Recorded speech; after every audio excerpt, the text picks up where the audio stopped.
नमस्कार मित्रो, श्री स्वामी समर्थ, जय गजानन माऊली। मी वैद्य Harshvardhan Ramdas Dabherao, Shri Vishwaraj super speciality चिकित्सालय व पंचकर्म सेंटर जालना। बघा मित्रांनो, आपण वेगवेगळ्या विषयांबद्दल नेहमीच आवर्जून या ठिकाणी माहिती घेण्याचा प्रयत्न करतोय आणि त्या अनुषंगाने तुम्हाला ती माहिती आवडते आणि तुम्ही सर्वजण त्याचा फायदा घेताय, अर्थातच लाभ घेताय याची आशा या ठिकाणी बाळगतो। बघा मित्रांनो, खोकला व दम्याबद्दल बऱ्याचशा मित्रांचं जे काही प्रश्न आले होते थंडीच्या दिवसांमध्ये, बऱ्याचशा लहान मुलांमध्ये, मोठ्या वयस्क व्यक्तींमध्ये, त्याचबरोबर वयोवृद्ध व्यक्तींमध्ये देखील जे आहे की हा खोकल्याचा त्रास या ठिकाणी बऱ्याचशा प्रमाणामध्ये आपल्याला बघायला मिळतो। बघा मित्रांनो, या ठिकाणी फार सोपा एक उपाय आहे, नक्कीच करून बघा। फायदा झाल्यास नक्कीच चॅनलला सबस्क्राईब करायला तसेच शेअर करायला मात्र विसरू नका।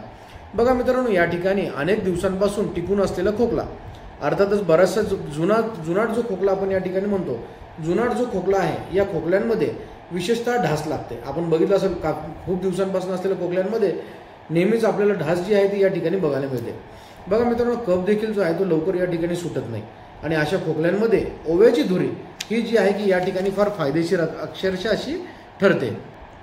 बघा मित्रांनो, ओव्याची धुरी जी आहे या ठिकाणी फार फायदेशीर अशी आपल्याला ठरते। अक्षरशः खूप गुणकारी असा हा उपयोग आहे, नक्कीच करून बघा आणि आवर्जून तुम्हाला याचा फायदा नक्कीच होईल। बघा मित्रांनो, या ठिकाणी धुरी कशा प्रकारे घ्यावी याबद्दल देखील थोडक्यामध्ये तुम्हाला सांगतो। बघा मित्रांनो, बऱ्याचशा वेळेला काय होतं की आपण घरामध्ये निखारे वगैरे असतात किंवा जर नसले तरी तुम्ही कोळशावरती देखील तुम्ही या ठिकाणी घेऊ शकता किंवा गाईच्या गौरीवरती देखील तुम्ही हा उपयोग जो आहे हा नक्कीच तुम्ही या ठिकाणी करू शकता।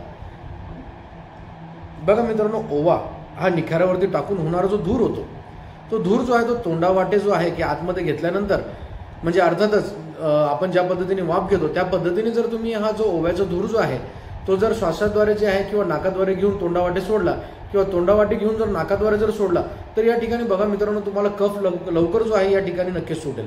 म्हणजे अर्थातच कफाचे प्रमाण देखील या ठिकाणी कमी होण्यासाठी मदत तुम्हाला नक्कीच होणार। बघा मित्रांनो, कफास असणारी दुर्गंधी ज्यामध्ये काय असतं की जास्त प्रमाणामध्ये किंवा जुना जर कफ जर असेल तर या कफाला दुर्गंधी सुटायला लागते, अर्थातच तोंडावाटे जो आहे तो फाऊल स्मेल देखील यायला लागतो।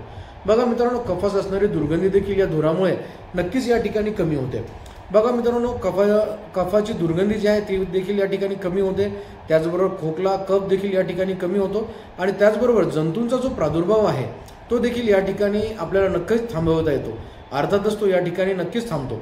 बघा मित्रांनो, तसेच की काय दम्यामध्ये असणारा खोकला हा देखील आपल्याला, दम्यामध्ये असणारा जो खोकला आहे तो देखील आपल्याला या धुराने कमी होताना बऱ्याचशा रुग्णांमध्ये बघायला मिळालेला आहे व साहजिकच या रोगांना जो आहे हा थोड्या वेळ का होईना यांना हा नक्कीच आराम या ठिकाणी भेटायला लागतो।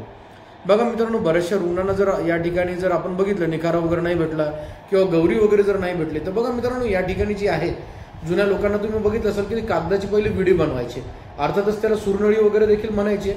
तर बघा मित्रांनो, या ठिकाणी कागदाची जी आहे, कागदामध्ये ओवा भरून त्याची सुरनळी तयार करावी।